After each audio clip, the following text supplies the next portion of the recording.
Ассаламу алейкум, урматтуу биздин каналдын ардактуу подписчиктери, урматтуу достор, урматтуу же карындаштар. Бүгүнкү видеодо биз сиздер менен дүйнөнү компьютер менен багындырган 4 жыл бою дүйнөнүн эң бай адамы болуп турган Билл Гейтстен бизнес насааттарын угабыз. Анда эмесе баштадык достор.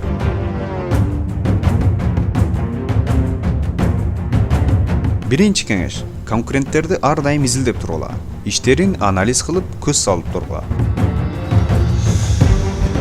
Экинчи кеңеш: чечкиндүү болгула. Эң биринчи жаман жаңылыктарды сурагыла, андан кийин гана жакшы жаңылыктарды сурагыла. Билл Гейтстин ой боюнча, ишкер адам ишинде эң жаман жаңылыктарды уга турган болсо, анда аны эр жүрөктүүлүк менен кабыл алып, өзүн кармап, оор басырыктуу болуш керек. Ошондой адамдар гана иштериндеги кыйынчылыктарды жеңип кете алышат. Комнатага кирип алып, жинденип ар кимге бакыруунун кереги жок.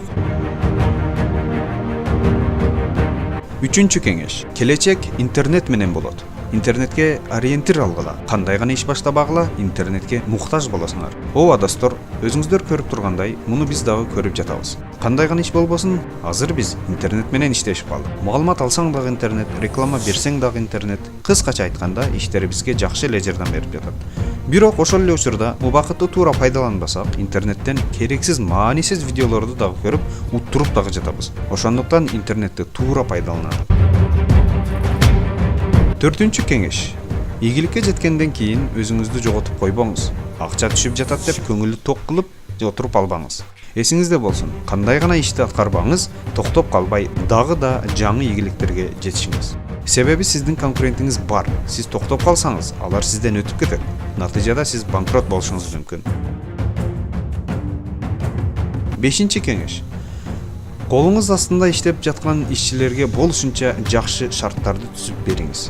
Бул үчүн алар сизге ыраазы болушуп, эффективдүү иштешет. Мындай кадамдар сизди жакшы натыйжаларга жеткирет.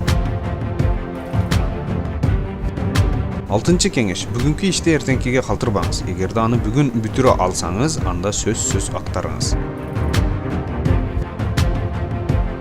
Жетинчи кеңеш: өзүңүзгө жогору баа берип албаңыз.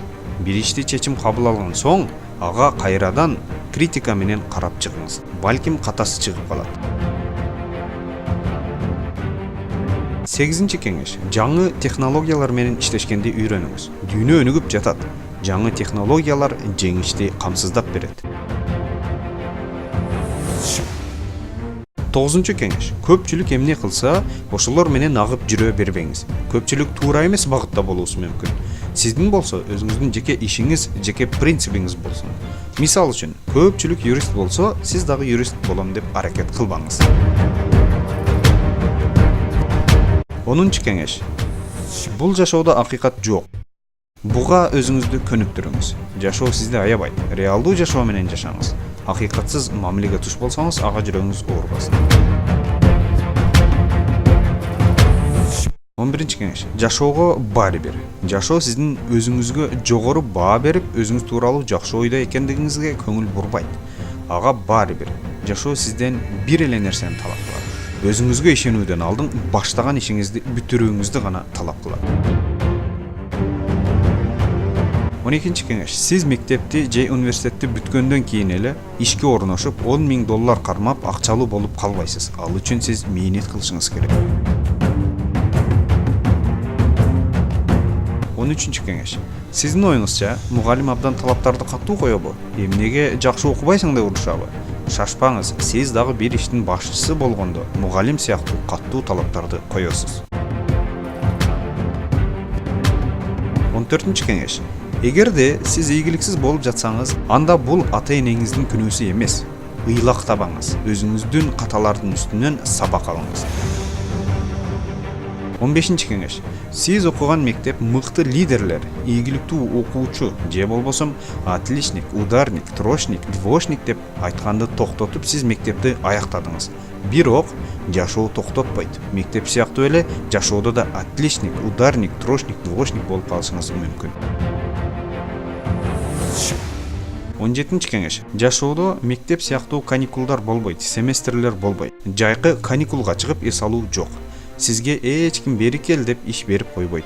Изденүү, билим алуу, тынбай аракет кылуу сизди ийгиликке жеткирет. 18-кеңеш: жалкоо адам эч качан ийгиликке жетпейт. Жашоодон наалган бойдон өлөт.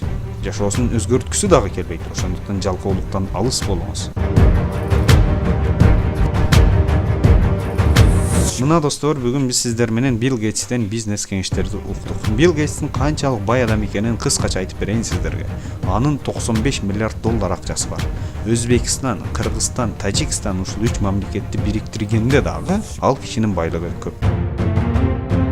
Урматтуу достор, кайдыгер карабай бул видеого лайк басып коюңуз. Лайк басуу сизге уур болбойт. Болгону бир кнопканы басып коесуз. Андан тышкары биздин каналга подписаться кнопкасын басып коюшуңузду өтүнөбүз. Аны басуудагы сизге эч кандай оорлук жаратпайт. Бул каналда сиз жалаң гана пайдалуу кеңештерди аласыз. Ошондуктан биздин каналга подписаться кнопкасын басып коюңуз. Кийинки видеолордон көрүшкөнгө чейин сак саламатта болуңуздар.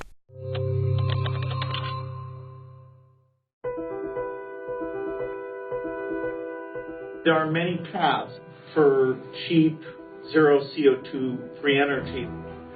What we need to do is fund the wild scientists who are looking at the early stages of these problems. Nate Lewis is a scientist at Caltech doing some amazing research. He's trying to turn solar energy into liquid fuel. Recently, I got a chance to visit his lab to learn more about his progress. More energy from the sun hits the Earth in 1 hour than all the energy consumed on our planet in an entire year.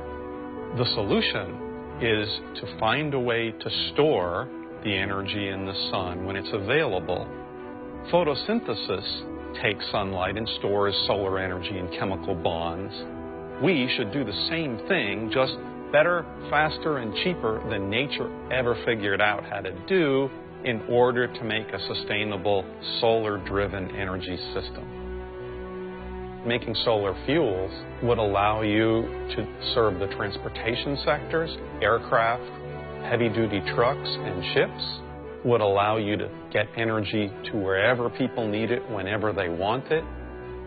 What we envision is football field-sized areas. You roll out artificial grass that has this bi-layer or multi-layer high-performance material, and then there's drainage pipes that wick out the fuel, and you store that, or more likely, bring it to a solar fuel refinery. There are many fuels that we could make from the sun, but we don't have the materials in hand to do it. So we need to discover those materials, design them in the computer, bring them to reality by synthesizing them in the laboratory. And if we do all of that, we'll have gotten off the ground. Humans are very, very good at innovation once someone has invented the idea. A lot of people are coming together to care about this issue.